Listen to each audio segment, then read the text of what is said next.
orang Kristen yang tidak mau mencari Tuhan saat dia menghadapi masalah, itu adalah orang Kristen yang sombong. Shalom. Apa kabarnya Bapak Ibu? Luar biasa. Ya Bapak Ibu, pada pagi hari ini kita akan bersama-sama belajar dari satu kebenaran firman Tuhan yang terambil dari 2 Tawarik pasalnya yang ke-20, ayatnya yang pertama sampai dengan ayatnya yang keempat. Kalau sudah dapat, kita akan bacakan bersama-sama. Di bawah satu perikop, kemenangan atas Moab dan Amon, akhir pemerintahan Yosafat. 1, 2, 3.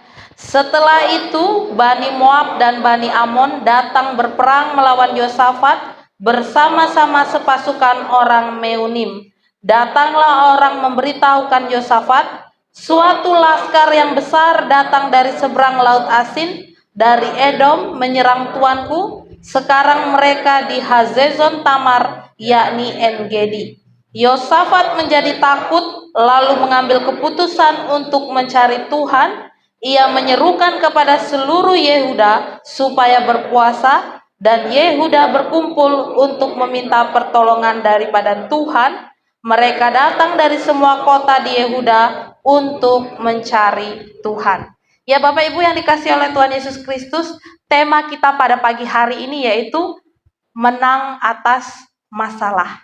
Nah, sesuai tema kita sepanjang bulan Agustus ini yaitu tentang kemerdekaan atau tentang kemenangan. Jadi tema kita pada minggu pertama ini yaitu menang atas masalah. Nah, Bapak Ibu yang dikasihi oleh Tuhan Yesus Kristus, setiap kita pasti tidak lepas dari yang namanya masalah atau persoalan hidup. Tanpa terkecuali, kita orang-orang percaya atau orang-orang Kristen pun mengalami juga yang namanya masalah atau persoalan hidup. Tidak ada orang yang tidak lepas dari yang namanya masalah. Jadi segala sesuatu yang terjadi di luar dari yang kita inginkan atau kita harapkan, itu dapat menjadi suatu masalah dalam kehidupan kita. Masalah adalah suatu keadaan yang tidak bisa kita tolak. Justru kita harus menghadapi masalah tersebut. Tetapi masalah hidup yang kita alami itu tidak pernah melebihi kekuatan kita. Nah, jadi melalui pembacaan firman Tuhan pada pagi hari ini, kita belajar dari seorang raja yang bernama Raja Yosafat. Bagaimana dia mengandalkan kekuatan Tuhan saat dia menghadapi masalah, sehingga dia menang atas masalah tersebut. Nah, Bapak Ibu, kalau kita melihat di sini, Yosafat adalah seorang raja, seorang pemimpin besar. Dia adalah raja Israel.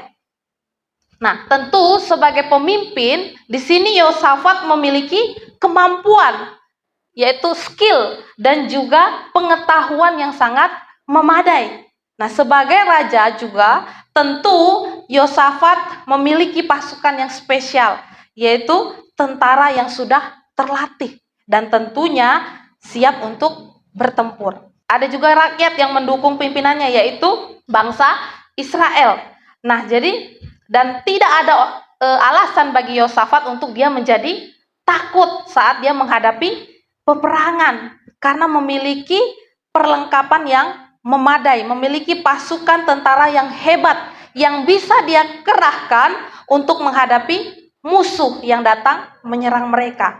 Namun hal yang menarik di sini yang bisa kita perhatikan di ayat bawah, semua yang bisa diandalkan, semua yang bisa digunakan dan bisa dikerahkan oleh Yosafat di dalam dia menghadapi musuh, itu tidak dilakukan oleh Yosafat sebagai seorang raja. Pasukan elit, tentara, pasukan berkuda, bahkan segenap bangsa Israel pun tidak membuat nyali Yosafat menjadi kuat. Justru sebaliknya, dikatakan ketika Yosafat mendengar berita bahwa musuh mereka, yaitu Bani Amon dan Bani Moab, bersama dengan pasukan Meunim datang menyerang, Yosafat mengalami gangguan psikologis yang luar biasa. Ia menjadi lemah, ia dirundung ketakutan. Tapi meskipun demikian, Yosafat tidak dikuasai oleh rasa takutnya. Ia melakukan suatu tindakan yang membawanya kepada suatu kemenangan. Nah, apa tindakan yang dilakukan Yosafat dalam menghadapi masalah yang dialami sehingga dia menang atas masalah tersebut? Yang pertama kita bisa melihat di ayat yang ketiga, di situ dikatakan di ayat ketiga A, Yosafat menjadi takut lalu mengambil keputusan untuk mencari Tuhan. Hal pertama yang dilakukan, tindakan pertama yang dilakukan Yosafat dalam menghadapi masalah agar ia menang atas masalah itu yaitu dia mencari Tuhan. Nah, Bapak Ibu, di dalam keadaan yang sangat mendesak, orang tidak akan bisa untuk berpikir secara jernih. Yang dipikirkan adalah bagaimana caranya keluar dari masalah tersebut. Nah, pasti kita langsung tertuju kepada siapa? Oh, kita mencari jalan keluar dari sesama kita. Atau mungkin orang tua kita, atau sahabat kita, atau bahkan kita mencari jalan keluar secara instan. Tetapi ada yang tertulis di dalam Yesaya 31 ayat 1, di situ dikatakan, celakalah orang-orang yang pergi ke Mesir minta pertolongan, yang mengandalkan kuda-kuda, yang percaya kepada keretanya, yang begitu banyak, dan kepada pasukan berkuda yang begitu besar jumlahnya, tetapi tidak memandang kepada yang Maha Kudus Allah Israel dan tidak mencari Tuhan.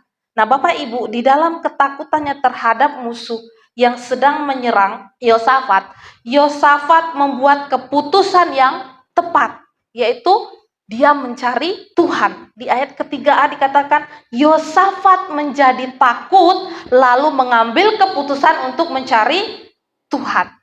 Nah, Bapak Ibu, di sini Yosafat tahu bahwa hanya Tuhan saja yang dapat menolong hidupnya. Dan tidak ada yang mampu, dan dia tidak mampu menghadapi masalah itu sendirian. Dia juga memerintahkan bangsanya untuk mencari Tuhan, sehingga seluruh bangsa Israel mencari Tuhan. Di dalam mencari Tuhan, di sini Yosafat mengakui bahwa Tuhanlah yang berkuasa, Tuhan yang memiliki semesta alam. Itu artinya Tuhan memiliki kuasa untuk menolong hidup mereka. Jadi karena tindakan Yosafat dalam mencari Tuhan, maka mereka menjadi menang. Nah, Bapak Ibu yang dikasihi oleh Tuhan Yesus Kristus, kisah Yosafat mengajarkan kepada kita bahwa saat kita menghadapi masalah, tindakan yang kita lakukan adalah kita jangan cari orang lain. Kita jangan cari orang lain untuk kita bercerita, untuk kita minta tolong. Kita jangan mencari dukun atau paranormal atau hal-hal lainnya yang ada di dunia ini. Tetapi tindakan yang harus kita lakukan saat kita menghadapi masalah adalah kita mencari Tuhan. Kekuatan kita sangat terbatas. Dan hanya Allah yang dapat memberi pertolongan kepada kita. Sehingga kita dapat melewati masalah-masalah hidup yang sedang kita alami. Bapak Ibu, orang Kristen yang tidak mau mencari Tuhan saat dia menghadapi masalah, itu adalah orang Kristen yang sombong. Sebab artinya dia bukan mengandalkan Tuhan, tapi dia mengandalkan kekuatannya sendiri. Sehingga tidak ada jalan keluar dari masalah yang dia hadapi. Justru bahkan semakin banyak rintangan yang akan dia lewati. Nah, Bapak Ibu, seperti kisah Yosafat, di sini Allah membuat musuh-musuhnya saling berperang. Kalau kita pikir secara manusia, hal ini mungkin mustahil terjadi. Tetapi saat kita mencari Tuhan, saat kita menyerahkan masalah kita kepada Tuhan, maka Tuhan akan bertindak atas masalah kita. Bahkan tindakan Tuhan tidak dapat diselami oleh pikiran kita. Dalam Yesaya 55 ayat 6, kita baca Yesaya 55 ayat 6, carilah Tuhan selama ia berkenan ditemui, berserulah kepadanya selama ia dekat. Jadi Bapak Ibu, Tuhan senantiasa bisa ditemui kapanpun. Tuhan senantiasa bisa ditemui dimanapun dan dalam kondisi dan situasi bagaimanapun. Oleh karena itu, mari kita mencari Tuhan saat kita menghadapi masalah. Maka Tuhan akan memberikan kekuatan dan keberanian dalam kita menghadapi masalah. Sehingga kita menang atas masalah yang kita hadapi. Nah, hal yang kedua yang dilakukan Yosafat saat menghadapi masalah hingga ia menang atas masalah tersebut, kita bisa melihat di ayat yang ketiga B. Di situ dikatakan, ia menyerukan kepada seluruh Yehuda supaya berpuasa. Jadi tindakan yang kedua yang dilakukan Yosafat sehingga dia menang atas permasalahan yang dia alami, yaitu dia berpuasa.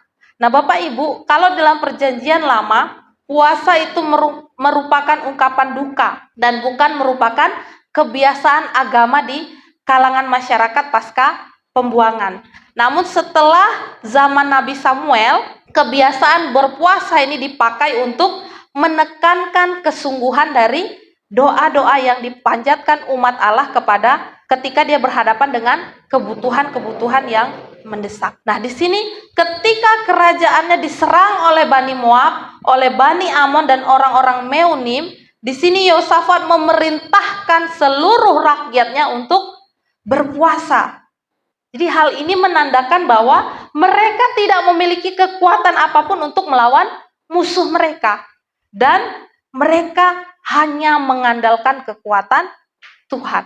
Nah, jadi Bapak Ibu, untuk melihat kuasa Tuhan, kita tidak hanya berdoa, tetapi kita juga berpuasa. Jadi berpuasa itu merupakan tindakan iman kita kepada Tuhan. Dan jika kita melakukan hal ini dengan sungguh-sungguh, maka kuasa Tuhan pun akan melawat kehidupan kita. Jadi dalam menghadapi masalah hidup, kita tidak perlu takut, sebab Tuhan akan menolong setiap persoalan yang kita hadapi. Tetapi di dalam mengalami pertolongan Tuhan, harus ada yang kita lakukan, yaitu mencari Tuhan dengan berpuasa. Tindakan yang ketiga yang dilakukan oleh Yosafat dalam menghadapi masalah sehingga dia menang atas masalah tersebut, yaitu kita bisa melihat di ayat 9b. Dan kami akan berseru kepadamu dalam kesesakan kami sampai engkau mendengar dan menyelamatkan kami. Nah, Bapak Ibu, di sini Yosafat dan rakyatnya terus-menerus berseru kepada Tuhan dan memohon belas kasihan Tuhan dengan mengakui bahwa ia tidak berdaya menghadapi musuh. Dikatakan di ayat ke-12b, di situ dikatakan, kami tidak tahu apa yang harus kami lakukan, tetapi mata kami tertuju kepadamu. Nah, Bapak Ibu yang dikasihi oleh Tuhan Yesus Kristus, ketika kita mengalami kesesakan, ketika kita mengalami pergumulan dalam kehidupan kita, baik itu kehidupan rumah tangga, baik itu usaha pekerjaan kita, baik itu pergumulan terhadap anak-anak kita, baik itu pergumulan terhadap kesehatan kita, dan pergumulan apapun yang kita alami, bila mata kita hanya tertuju kepada Tuhan, bukan kepada masalah atau situasi yang kita alami, maka Tuhan akan memberikan kekuatan kepada kita. Jadi di sini mari kita berdoa kepada Tuhan dengan penuh iman. Kita berseru hanya kepada Tuhan, karena Dia adalah Tuhan yang perkasa, Tuhan Sang Panglima Perang. Jadi bersama Tuhan kita pasti sanggup menghadapi yang namanya pergumulan, persoalan, permasalahan dalam kehidupan kita. Dan kita pasti meraih kemenangan bersama dengan Tuhan. Jadi pergumulan kita dapat teratasi bukan karena kuat kita, bukan karena hebat kita, tetapi karena Tuhan turun tangan dalam menghadapi pergumulan yang kita alami. Nah, yang keempat, yang dilakukan oleh Yosafat, tindakan yang dilakukan Yosafat dalam menghadapi masalah sehingga dia menang atas masalah tersebut, kita bisa melihat di ayat yang ke-21. Kita akan baca bersama-sama di ayat yang ke-21. 1, 2, 3. Setelah ia berunding dengan rakyat, ia mengangkat orang-orang yang akan menyanyi nyanyian untuk Tuhan dan memuji Tuhan dalam pakaian kudus yang semarak pada waktu mereka keluar di muka orang-orang bersenjata sambil berkata, nyanyikanlah nyanyian syukur bagi Tuhan, bahwasanya untuk selama-lamanya kasih setianya. Yang keempat, tindakan yang dilakukan oleh Yosafat yaitu menaikkan syukur. Nah, Bapak Ibu, bersyukur dalam kesesakan memang bukan hal yang mudah. Pasti sulit untuk kita bersyukur ketika kita menghadapi pergumulan. Tapi Tuhan menyukai hal ini dan kita bisa melakukan itu semua karena kasih dan anugerah Tuhan yang dahsyat dalam kehidupan kita. Nah, di sini kita bisa melihat Raja Yosafat ketika kerajaannya diserang oleh Bani Moab, oleh Bani Amon dan orang-orang Meonim, tindakan yang dilakukan oleh Raja Yosafat yaitu ia mengajak seluruh bangsanya untuk membentuk kelompok paduan suara untuk memuji Tuhan, untuk menaikkan syukur kepada Tuhan. Mereka mengangkat para penyanyi dan pemuji, lalu mengutus mereka untuk ditempatkan di tempat bagian yang depan. Bapak Ibu, ketika kita melihat hal ini, mungkin kita akan cepat menanggapi sebagai sebuah keputusan yang aneh. Kenapa aneh? Lah orang mau perang kok, bukannya siap-siap mempersiapkan senjata, mempersiapkan segala sesuatu untuk yang digunakan untuk perang. Tetapi malah mereka memuji Tuhan. Mereka menaikkan syukur kepada Tuhan. Nah, tetapi iman mereka percaya sepenuhnya kepada Tuhan. Sehingga mereka tahu apa yang terpenting bagi mereka adalah menyatakan ucapan syukur dan memuliakan kebesaran Tuhan. Itu lebih dari apapun. Nah, jadi dan ketika mereka mulai menyanyikan puji-pujian, terjadilah keajaiban yang luar biasa yang seperti dijanjikan oleh Tuhan. Di ayat yang kedua dikatakan, ketika mereka mulai bersorak-sorai dan menyanyikan nyanyian pujian, dibuat Tuhanlah penghadangan terhadap Bani Amon dan Moab dan orang-orang dari pegunungan Seir yang hendak menyerang Yehuda sehingga mereka terpukul kalah.